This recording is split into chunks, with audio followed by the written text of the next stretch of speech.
Go after, my guest is Me Sah for Blog TV. I just restarted re-recording of that. They go after the veterans and the law enforcement that are still loyal to the old regime. That explains to you why they're attacking constitutionalists, why they're attacking veterans, why they're going after police officers, sheriffs that want to remain loyal to the Constitution. And a lot of those bodies that you see stacked up, you know, people that were shot by the firing squads and dumped into pits, those were the police and veterans that were still loyal to the old regime. That's what we are facing here, folks. And the answer is not going out and killing a bunch of AT&T operators. No, that's not the answer. You don't want to really hurt anybody. I mean, if these people are evil, see that they get a fair trial before you hang them. You know? Yeah. It's really, you know, it's getting crazier and crazier. And I'll tell you, when you don't have the correct nutritional balance in your body, the thinking goes awry. And some of this inability for people to think clearly is because they're not getting the nutrition that they need because of the food that they're eating. And that's a very, very important thing. Some of the people that are, you know, going into the malls and shooting, or going into the schools and shooting, they're very unbalanced. And there's quite a bit of that could be really positively affected if they were getting correct nutrition, getting the correct chemical balance in the brain, in the blood, if they weren't toxic. There's a story about a guy that was schizophrenic all his life. He was in and out of mental institutions. He was hopeless. And he found the macrobiotic diet. I'm not saying that's right for everybody, but for him, he started macrobiotics and he totally normalized because he got back into that alkaline acid correct balance. No more mental problems, no more behavioral problems. But when all of this food is pushed on us that has nothing in it, and the brain chemistry gets totally out of whack, you can't think straight. One of the things, I used to have a gentleman on that owned Hemp USA, and he didn't import anything that had THC in it, but the food that he brought in and what he did bring in were the seeds and the powder from the hemp. And he said it has more nutritional value than anything we're eating today, any of the food that we're getting, because only the hemp plant goes deep enough into the soil to get the nutrients and the fulvic acid that we need in order to protect our DNA. And that's one of the things that it does. I mean, and you know, we've also had people on here that cured cancer. What's that? Well, hemp is interesting because it does have a lot of nutritional value. When it's smoked, it does a little different thing. I don't know what that is, but when it's smoked, it actually puts a very tarry substance in between the electrons at the cellular level, and it's a different energy. To eat the seeds or to use the oil or to use hemp milk is very nutritious, but there's something about the smoking of it that changes it, and I'm not sure why. But the plant itself definitely has, you know, a lot of value to it, but the smoking of it will actually tend to lower the spin of the electron. Yeah, let's talk about that spin of the electrons.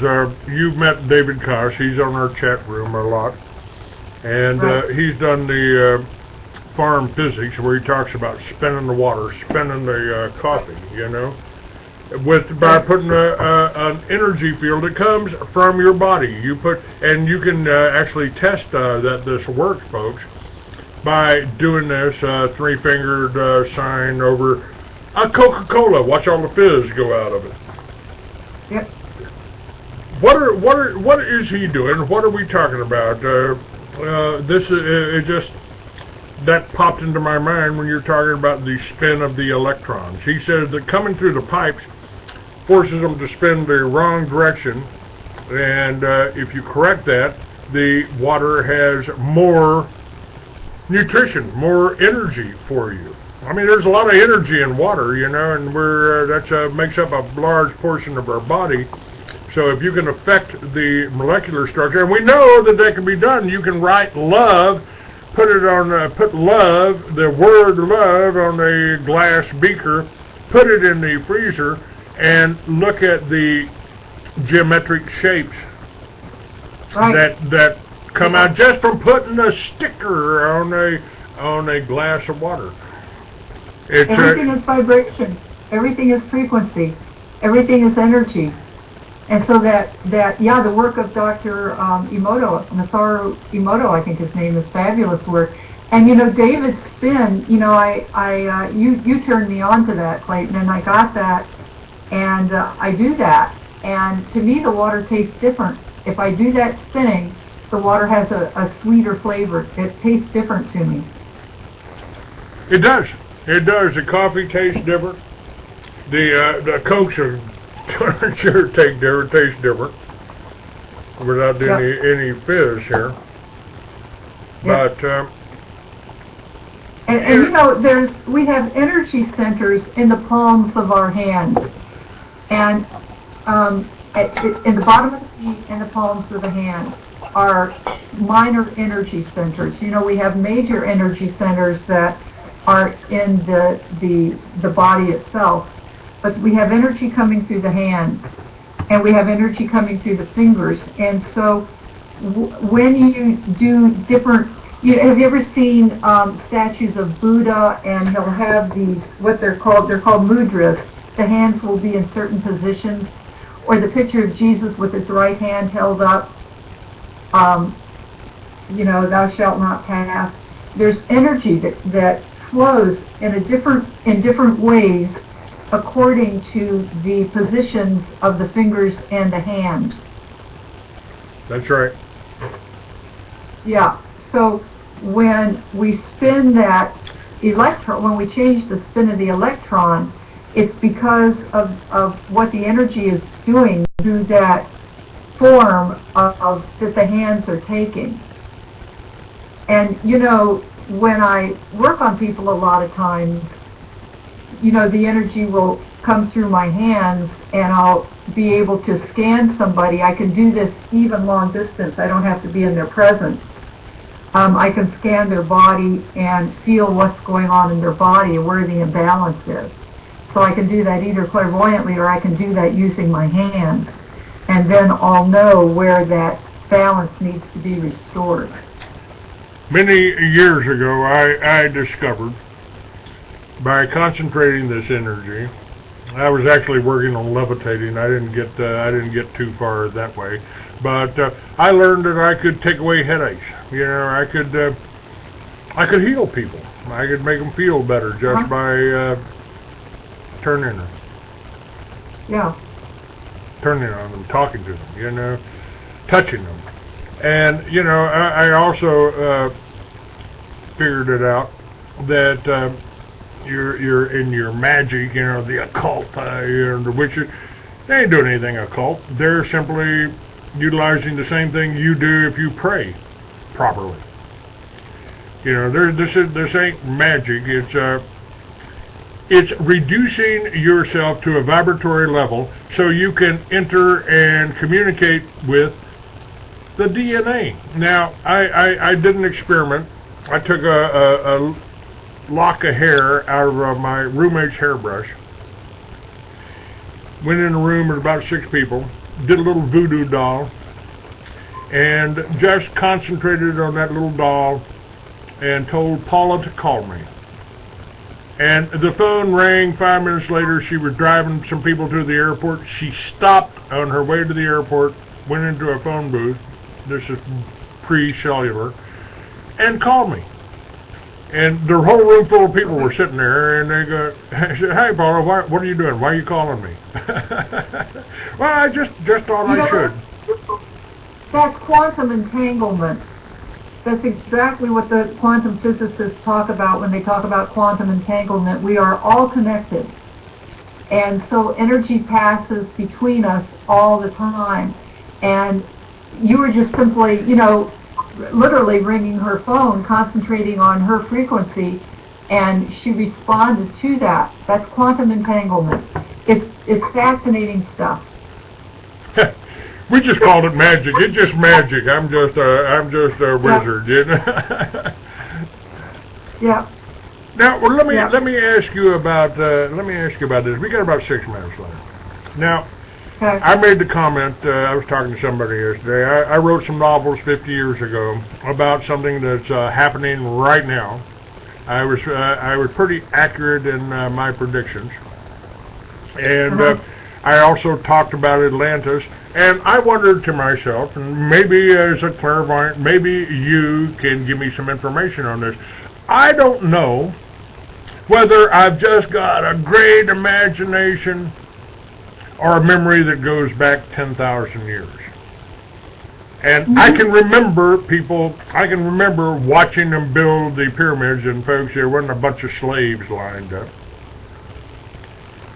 So I've asked the question, do I have an active imagination, or do I have racial DNA memories of things that happened thousands of years ago? What about reincarnation? Yeah, you have memories. You definitely have memories. You were in Egypt. You were in Atlantis. Most of the people in the United States actually were in Atlantis. But when a lot of people knew that Atlantis was going down, they got off. They went to Egypt. They went to Central America, South America. I personally believe they went to the Pleiades. I believe they made models based on our moon and they called them asteroids. And I think they went across the galaxy. I think they were afraid this planet was the moon was going, or the sun was going to go nova, and they transferred whole populations to other star systems. We have a very definite connection with the Pleiades. We'll have to talk about that at some other point, because that's a very interesting interconnection we have with the Pleiades. But yeah, you were there in Egypt, and you had more than one life there. And at one point, you were some kind of priest. You functioned as some kind of priest in Egypt, in one of your lives at least, maybe more. So I wouldn't doubt that you would remember about building the pyramids, because it was the priests that had the information about, they levitated the stones. Of course. And some of the Tibetan monks still know how to do that. And they do that through sound. That's how the Tibetan monks did it. And so you're definitely having memories of those things.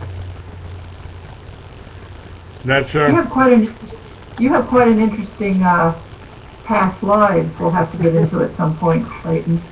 Give me a sample. We got 3 minutes left. Yeah, this isn't much. This isn't much.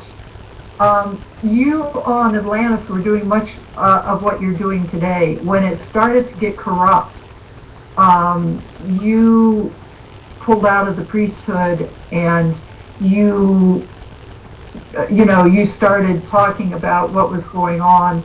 And you were in defense of what was righteous, and they at least once they killed you for it. A few times. They've been unsuccessful this lifetime, but not without trying. Yeah, they gave it a shot, but at that time, at least one time, they did do you in because you were causing problems. That was toward the very end of when Atlantis was really getting very, very bad. So yeah. All right. Interesting. Me Sah, your website is www. Go ahead, dear. www.mesah.weebly.com. All right, I'm going to be editing a book talking about a world union of believers, and it's one of the books I'm editing right now. So keep your eye on our website, freeamerican.com. Tell people about this show. This is the kind of information we need, and I appreciate you being on. I want to have you on probably every other week. That'd be awesome. Love it. And thank you so much. I appreciate your work. I appreciate your insight, and I also appreciate a little reinforcement that I'm not totally crazy. Well, they think I'm crazy too, so what can I say? We're not. All right. Me Sah, I appreciate again the show. Thank you. That's it, folks. All recording has been completed. God bless. Thank you.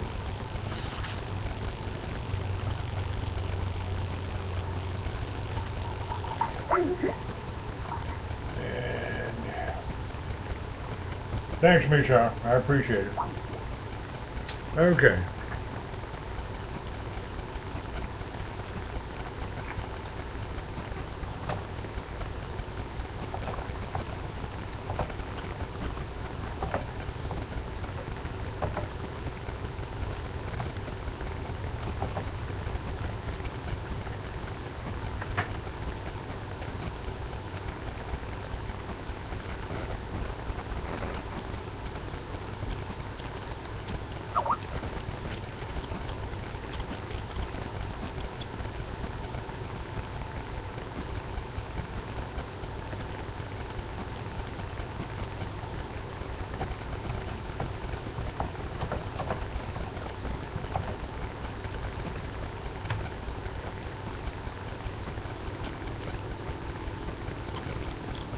All right.